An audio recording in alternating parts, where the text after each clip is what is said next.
Hi, welcome to John's Jeep Garage. For those of you who don't know, I have a YouTube channel, really small, about helping others do DIY items on their Jeep, helping them maintain it, fix small problems, and hopefully just transfer information on something that I've experienced and I've learned.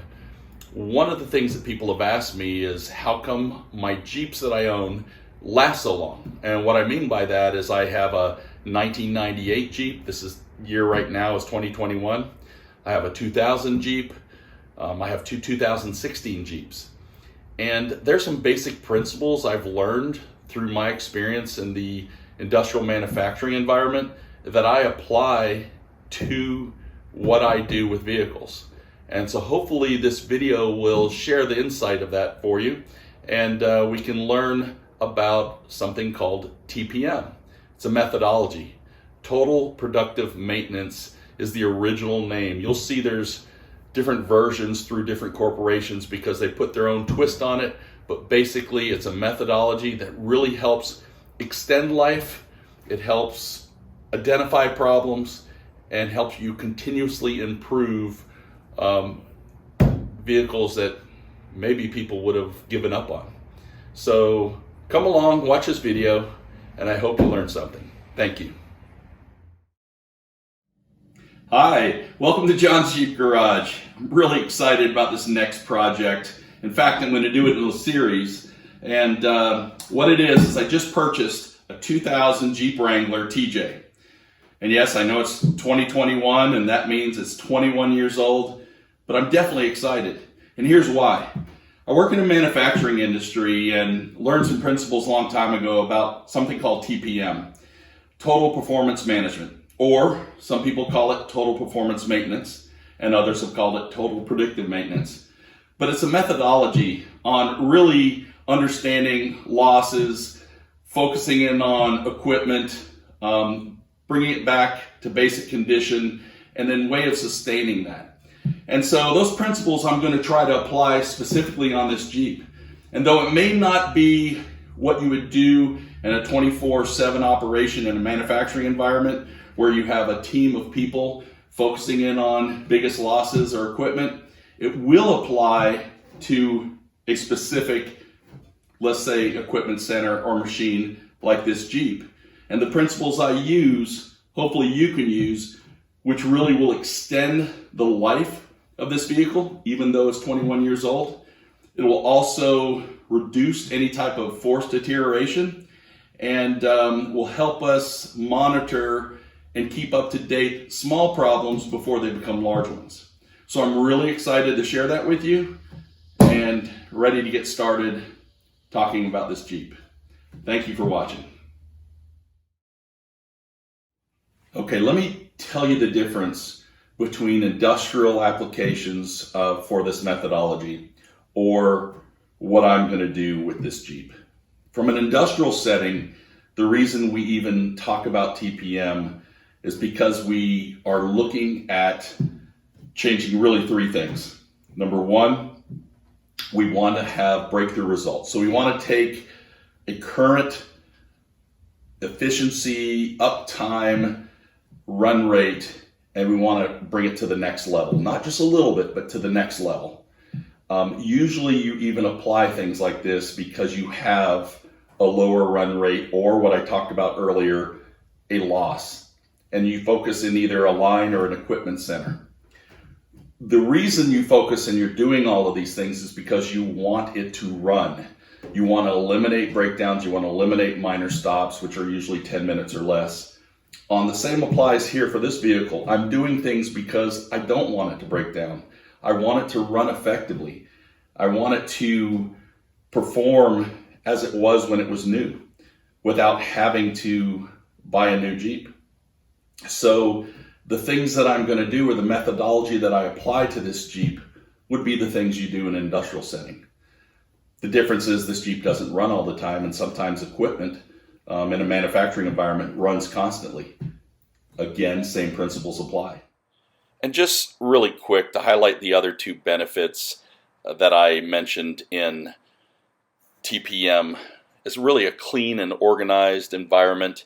That's going to help your efficiency improvements, just doing things faster because tools are going to be closer to you, things are going to be organized, things that you expect are going to be in the place that you put them. You'll be quicker at solving problems, etc.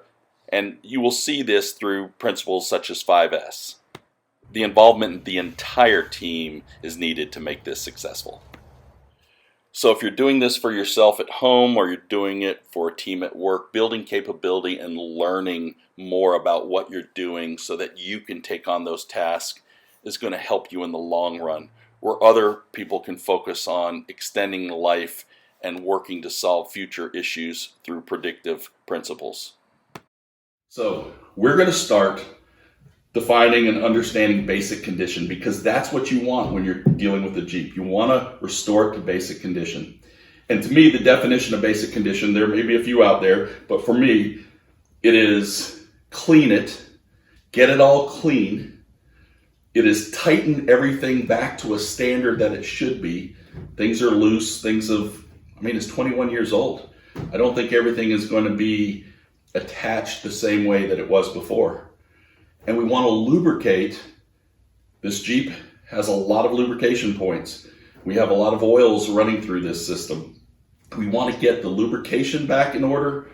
We want to make sure everything's tightened down, and we want it clean. And why do we want it clean? Because I said the word earlier, forced deterioration. Dirt, grime, dust, all that does in equipment is it prematurely wears down equipment to where it breaks down. And so that same application could be applied in the industrial setting, and it's applied here. Now, a lot of people, you open up the hood of their cars and you look inside of it, you ask yourself, why hasn't it broken down already? And they still last that long. Think about it. If you do these things, think how much longer it will last. So that's what we're going to start. We're going to start the whole theory of restoring this Jeep to basic condition. And follow my steps. Thank you. Okay, so first thing I did was I lifted the hood, and I just wanted to see what it looked like. So before you do anything, the first thing you should do is have a plan. You should have a plan on what you're going to clean, if it's a large piece of equipment or a focused area, but the goal is to clean everything. And one of the sayings we used to use was clean to inspect, because though we are removing the dirt and the grime for forced deterioration and to eliminate it, we are cleaning everything and cleaning it in detail so that we can inspect it. Because if it's clean, you can see what's happening. You can see if oil's building up, you can see if something's leaking, you can see if something's ruptured, and once you can see those things, you can take the next step in the process. But right now, we're going to start the first step. First step, have a plan. Understand your safety risks, understand what can hurt you here, put a plan together. Build a safety map in the industrial application, or know from a vehicle your key areas. One, you don't want to have a hot engine that you're working on. You can get burned from that. Two, electrical hazards. Remove the negative terminal, remove the battery, and reduce the risk of shock.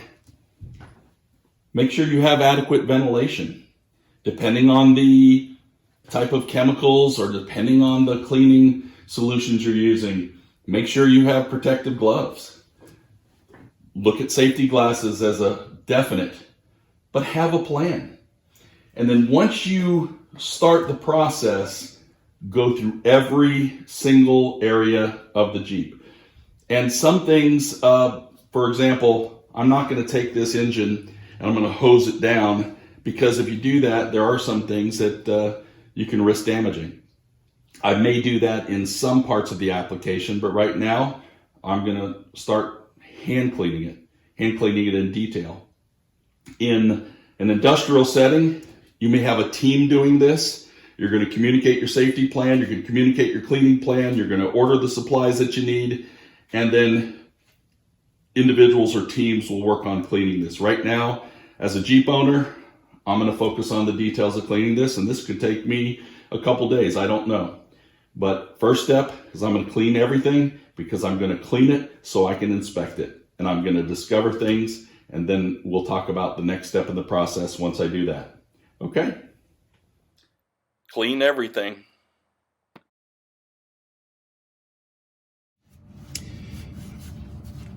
You can't tell if something's old or new. You want to be able to detect leaks, any other failures. So as I said, the whole plan is clean as the first step to restore basic conditions.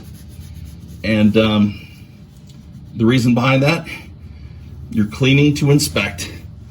And why are you inspecting?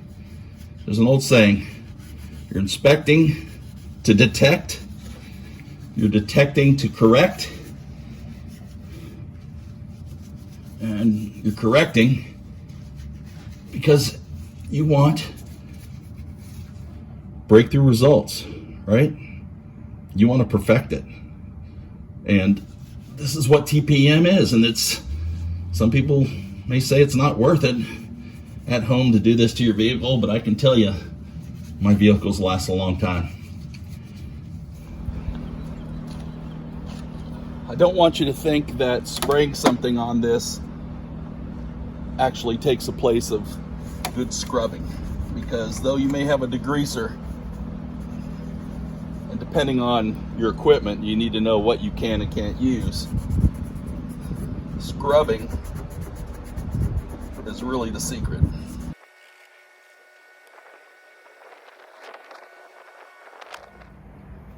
All right, so that's the first part of this series, and it's really about cleaning to inspect. In TPM, they use the term pillars for different areas of focus, and one of the areas of focus is the AM pillar, autonomous maintenance pillar.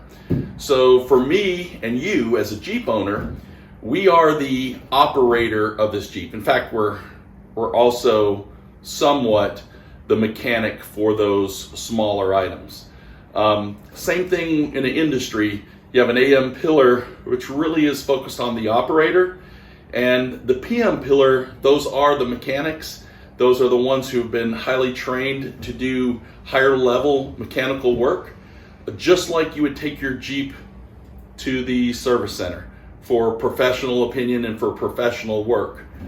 But as we build capability, as you build capability in yourself, you then start to take on more of those things that you would not bring to a service center. And in the industrial setting, the operators would take on more things because they've learned to maintain.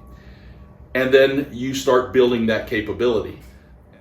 Okay, so with that, in this last video, we cleaned everything because we're trying to inspect it, right? And as I said when I was under the car cleaning, I was saying you clean to inspect, you inspect to detect, because all of a sudden you're going to see an issue and then you are going to correct it.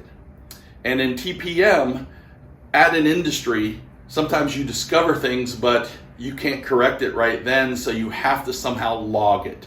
You'll hear about, in the industry setting, tagging, where people take a tag, they write specific information on it, and they tie it to the area.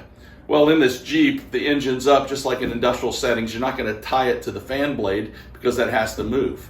So you're going to create some form or fashion, a log of those things you need to correct. Or you'll still log it, but you can correct it right then and there. That's one of the best ways to do it. So you clean to inspect, you inspect to detect, and there's, in that process, you're going to hear two acronyms in the future. SOCs, which are sources of contamination, and HTRPs, which are hard to reach places. And in the next video, we'll expand more on what those are all about. But I'm telling you, it's very interesting, and it's really going to help you extend the life and maintain optimum effectiveness or efficiency or performance, as you may want to call it, for your equipment center or your Jeep. Thank you for watching.